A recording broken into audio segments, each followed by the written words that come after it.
E uma fórmula de povo desesperado, regime desesperado, não é uma boa receita para um país que se quer bem. Portanto, temos que encontrar fórmulas de transmitir fé e esperança para que o desespero não sirva de catalisador para problemas maiores para o nosso país. Indicador número 2, do ponto de vista do Estado da Nação. Do ponto de vista político, o país está sem rumo. Não tem rumo. Porque na vida é preciso sempre previsibilidade. O que é que significa previsibilidade? Eu tenho que saber o que é que vai acontecer no próximo ano, daqui a 3 anos, em termos de processos políticos. Mas o país não tem previsibilidade. Ninguém sabe se vai haver autarquias, se não vai haver, quando, não quando. Uns dirigentes dizem que vão haver, mas os mesmos regimes, outros dizem que não vai haver. Mandam leis para serem feitas na Assembleia Nacional aprovada, e depois não são aprovadas. Não há previsibilidade. Neste momento inventaram, para não fazer as autarquias, uma nova teoria. A teoria do reordenamento do território, divisão do país. Em termos de mais municípios, mais províncias. Numa primeira fase, queriam passar das 164, 162 municípios que temos para 500 e tal. Depois eles próprios desistiram. Agora querem aumentar mais 100 e tal. E até aqui nunca se sabe até o que é que querem.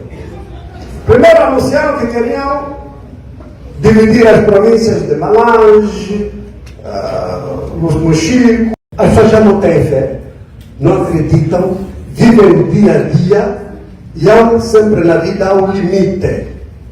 Porque é o meu amigo que dizia que os angolanos têm uma capacidade ilimitada de aceitação da mediocridade. Não é verdade. Não há ser humano que sofre e aguenta. Há uma tendência para o desespero. Infelizmente, no nosso caso, também vamos sentindo que o próprio regime também tende ao desespero. Não encontram fórmulas, levaram o susto que levaram em 2022, 2027 está ali às portas e à medida que nos aproximamos, o desespero aumenta. E uma fórmula de povo desesperado, regime desesperado, não é uma boa receita para um país que se quer bem. Portanto, temos que encontrar fórmulas de transmitir fé e esperança para que o desespero não sirva de catalisador para problemas maiores para o nosso país. Indicador número 2, do ponto de vista do Estado da Nação. Do ponto de vista político, o país está sem rumo. Não tem rumo. Porque na vida é preciso sempre previsibilidade. O que é que significa previsibilidade? Eu tenho que saber o que é que vai acontecer no próximo ano, daqui a 3 anos, em termos de processos políticos. Mas o país não tem previsibilidade. Ninguém sabe se vai haver autarquias, se não vai haver, quando, não quando. Uns dirigentes dizem que vão haver, mas os mesmos regimes, outros dizem que não vai haver. Mandam leis para serem feitas na Assembleia Nacional aprovada, e depois não são aprovadas. Não há previsibilidade. Neste momento inventaram, para não fazer as autarquias, uma nova teoria. A teoria do reordenamento do território, divisão do país. Em termos de mais municípios, mais províncias. Numa primeira fase, queriam passar das 164, 162 municípios que temos para 500 e tal. Depois eles próprios desistiram. Agora querem aumentar mais 100 e tal. E até aqui nunca se sabe até o que é que querem. Primeiro anunciaram que queriam dividir as províncias de Malange, os Mochico, Lubango, eram 5 províncias. Depois recuaram, só são 2. Seria só Lubango e Mochico. Agora voltaram atrás, não, é preciso dividir também no ano. Não sabem o que querem fazer. O país não tem rumo, não tem previsibilidade. E não vale a pena termos a ilusão de que vão mudar. Não vale a pena. Quando, em 2017, o atual presidente assumiu as rédeas do país, com um discurso que parecia diferente, muita gente dizia: "Oh, Manabel, vocês estão a ficar esvaziados." Eu disse: "Não é verdade. É o mesmo partido, é o mesmo programa, São os mesmos atores, são os mesmos vícios. Pouco tempo depois ficou visível que é a mesma coisa. Portanto, o país não tem rumo. Do ponto de vista econômico, nós estamos quase num momento de bancarrota. Bancarrota.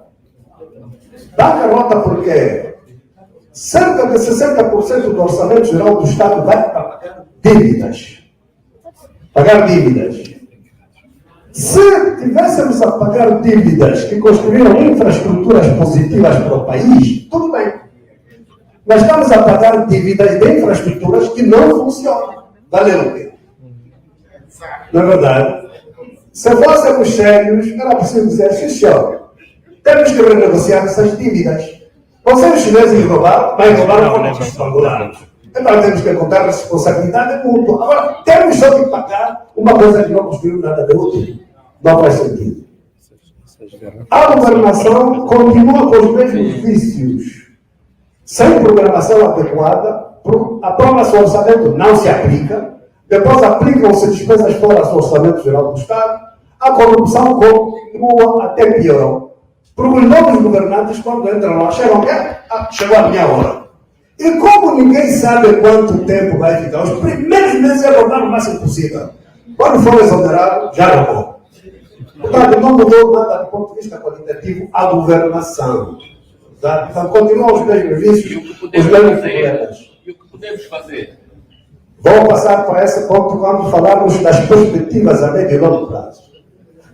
Estamos numa situação de estagnação da economia, a inflação é diária, os preços estão impossíveis. Portanto, a produção petrolífera que em 2014, 2013 era de 1.800.000 barris por dia e tínhamos a esperança de passar para 2 milhões. Neste momento caímos para 1,1 milhão e a tendência de que vamos cair até chegarmos aos 300, 400 mil barris de petróleo por dia. Então, a ilusão de que somos um país rico não passa de ilusão. Até porque, do ponto de vista da vida das pessoas, o que é que vale termos um país rico, mas com pessoas pobres? Alguém bebe petróleo? Ninguém bebe. Alguém janta diamante? Ninguém janta. Portanto, a riqueza do país deveria ser considerada como a qualidade de vida das pessoas. Isso sim, podia ser. Mas, como disse, do ponto de vista econômico, o nosso país está quase em bancarrota. Do ponto de vista social, as características principais das pessoas hoje é pobreza, desemprego e fome. As pessoas perderam fé. Até no período 2008, 2014, estava a surgir em Angola um leque razoável de classe média. Os enfermeiros, os professores, os médicos, os oficiais superiores das Forças Armadas, da Polícia, eram mais ou menos gente da classe média. Hoje todos ficaram pobres. E agora até o deputado é pobre.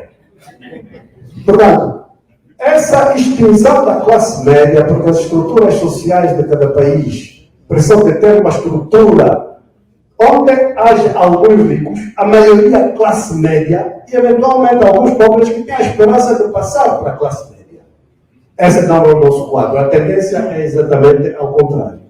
Portanto, estes são indicadores básicos de que o nosso país está doente. O nosso país está doente e precisamos de fazer alguma coisa para alterar este quadro da vivência atual dos angolanos. Segundo ponto, retrospectiva 2022. Nós decidimos trazer um fenômeno novo para Angola. E decidimos criar a Frente Patriótica Unida, que congrega a UNITA, o Bloco Democrático como partidos legalizados e o Para Já Servir Angola como uma estrutura específica e nacional que o governo fez tudo para travar. Tem muito medo de Manoel. Então, que aguentem lá, não vem. Fizemos a Frente Patriótica Unida. Fizemos uma campanha extraordinária pelo país.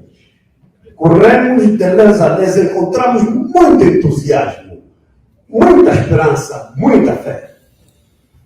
Reconhecemos que não tivemos oportunidade de podermos estruturar também campanha no exterior. Era nosso dever também. Passamos por aqui 2, 3, 4 dias, Porto, Lisboa, Aveiro, em alguns pontos, para fazermos também a campanha. Braga, ainda bem que disse. Para estarmos também convosco, mas não tivemos oportunidade, por isso, as nossas profundas desculpas. Deixamos o compromisso, 2027 não voltará a repetir-se, até porque vamos iniciar a campanha muito mais cedo.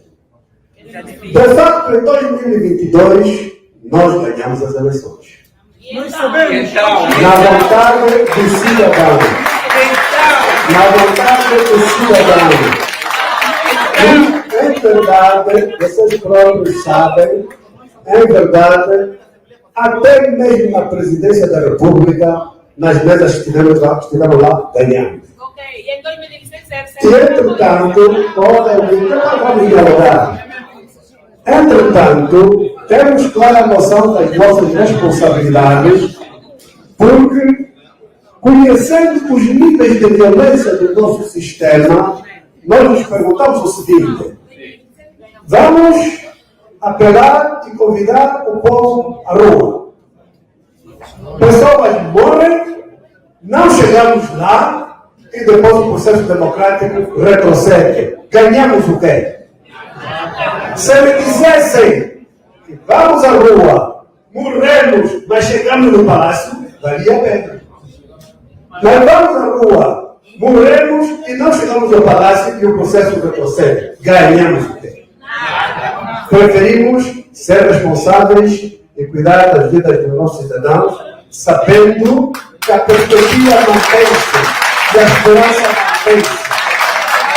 Ou pelo menos, pessoalmente, até hoje, tenho a mágoa de um meu jovem, o Ganga Júnior, que foi morto pela guarda presidencial só porque estava a colar panfletos na área dos coqueiros, longe.